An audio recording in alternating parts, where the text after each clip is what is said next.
ભરૂચના જાડેશ્વર વિસ્તારમાં ગુંજ્યો સંગઠિત હિન્દુ સમર્થ ભારતનો નાદ. અરુણોદય વસ્તી દ્વારા વિરાટ હિન્દુ સંમેલન સંપન્ન થયું.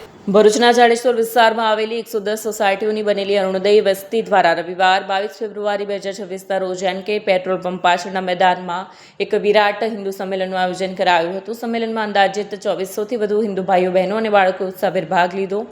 સંમેલન દરમિયાન સામાજિક જાગૃતિ અને કલાના સમન્વય સમાન વિવિધ કાર્યક્રમો રજૂ કરવામાં આવ્યા, જેમાં યોગ, ભરતનાટ્યમ, શિવ તાંડવ સ્ત્રોત, તલવારબાજી અને ભક્તિ દેશભક્તિના ગીતોની સાંસ્કૃતિક પ્રસ્તુતિ કરવામાં આવી. રજૂઆત કાર્યક્રમના અંતે ભારત માતાની આરતી, વંદે માતરમ અને રાષ્ટ્રગીતના ગાન બાદ હજારો ભાવિકોએ સમાનતાના ભાવ સાથે સમૂહમાં ભોજન પ્રસાદ લીધો હતો.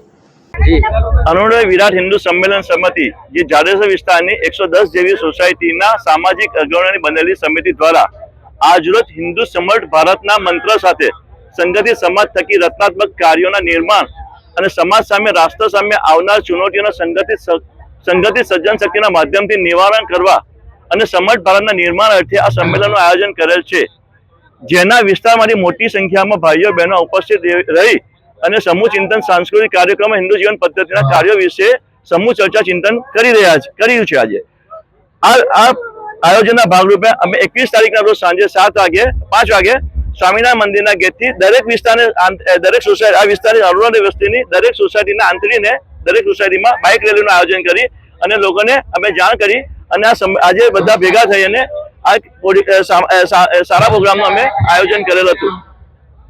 વિડીયો જર્નાલિસ્ટ વિરેન્દ્ર પાટીલ સાથે સત્યા ટીવી ન્યૂઝ, ભરૂચ.